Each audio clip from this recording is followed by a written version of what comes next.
In the 1960s, the leader of the Soviet Union made a cryptic claim that completely baffled Western intelligence. He bragged that the Soviets had developed a new class of ships capable of jumping over bridges. He was actually talking about a machine that defied every conventional rule of transport. To understand why they built it, you have to look at the massive physical dilemma facing global transport in the 1950s. You had airplanes, which offered incredible speed, but could only carry a tiny payload. And on the other extreme, you had cargo ships, which could move immense amounts of weight, but only at a crawl. Engineers desperately wanted to bridge that gap. Their best attempt at the time was the hydrofoil. By attaching submerged wings to a boat, they could lift the hull entirely out of the water, drastically reducing drag and increasing speed. But even the most advanced hydrofoils hit a hard physical wall. As water rushed over those submerged wings at high speeds, it would literally boil from the pressure changes, a phenomenon known as cavitation. It destroyed the lift, and it permanently capped waterborne speeds at about 110 kilometers per hour. Tweaking the shape of the hull wasn't going to fix this. The water itself was the barrier. If engineers wanted a ship to travel at aircraft speeds, they had to abandon hydrodynamics entirely and figure out how to put a ship into the air.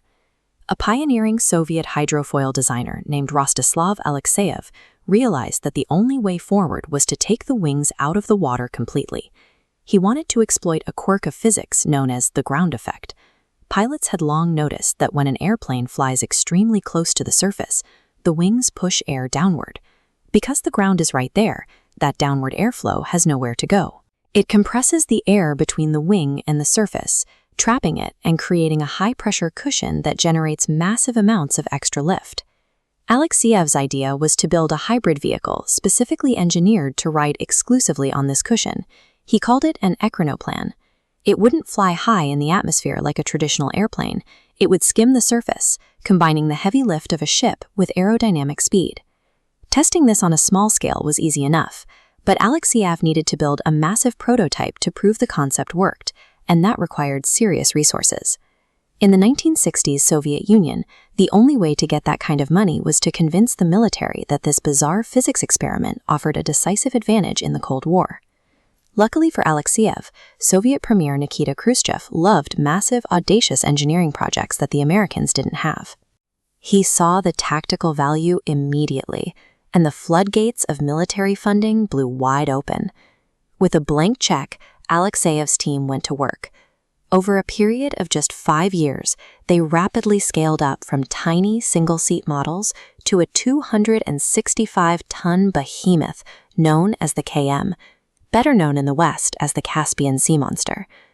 Escaping the drag of the water with a machine this heavy required brute force engineering. The KM featured 8 jet engines mounted right at the very front of the vehicle.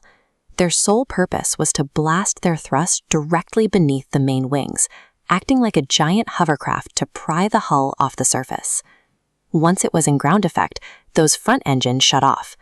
But flying at 500 kilometers an hour, mere meters above the water, is highly unstable. To counteract the violent pitch changes, the KM needed an enormous tail section, standing 5 stories high just to keep the machine flying level. It worked. The KM proved that an Ekronoplane could lift 600 tons and maintain aircraft speeds. Better yet, because it didn't touch the water, it was completely immune to sea mines and invisible to sonar, while flying too low to be detected by radar.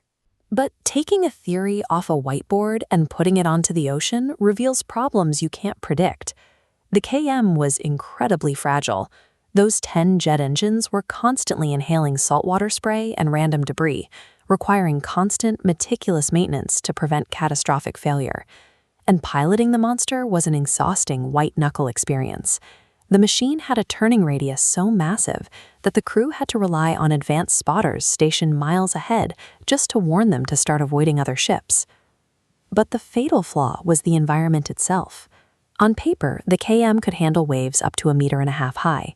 In reality, getting 265 tons of metal off the surface in rough, unpredictable ocean swells was nearly impossible. It demanded perfectly calm conditions. This is a satellite map of the Caspian Sea.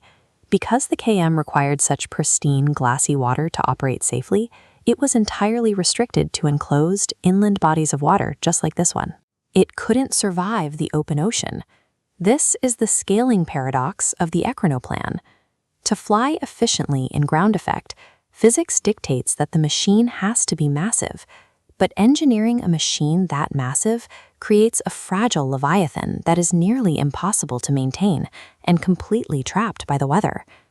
Alexeyev might have been able to engineer his way out of these problems with more time, but the political winds changed. The ambitious Khrushchev was replaced by Leonid Brezhnev, and the risk-taking era of Soviet aerospace was abruptly replaced by rigid bureaucracy. The Soviet economy was beginning to crack. To Brezhnev, pouring money into a high-maintenance, experimental sea monster that couldn't handle rough water looked like a massive waste of resources. The funding dried up almost overnight. Alexeyev was repeatedly demoted. He and his team were forced to pivot away from their massive cargo haulers, compromising the very physics of the ground effect to build smaller, more conventional troop transports. They eventually built the Lun class, a smaller Ekronoplane retrofitted with 6 anti-ship cruise missiles, turning a transport vision into a tactical strike weapon. Alexeyev passed away in 1980, never seeing his final designs fly. A decade later, the Soviet state completely collapsed, taking the last of the funding with it.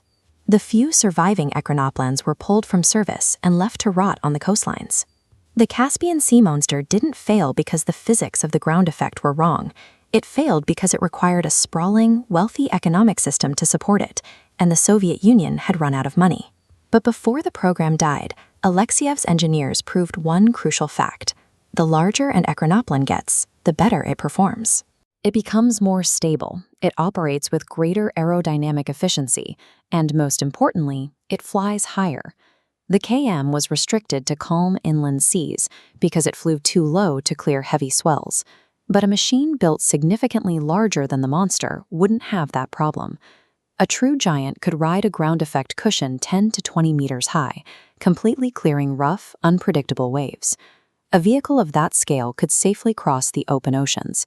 It would carry cargo loads rivaling modern shipping freighters, while crossing the Atlantic or Pacific with far more fuel efficiency than any modern jetliner. The Caspian Sea monster is widely remembered as a bizarre Cold War dead end. But it might be more accurate to look at it as an early prototype. It was an idea born into an economy that couldn't sustain it, waiting for an era bold enough and rich enough to build the ultimate ocean-crossing giant.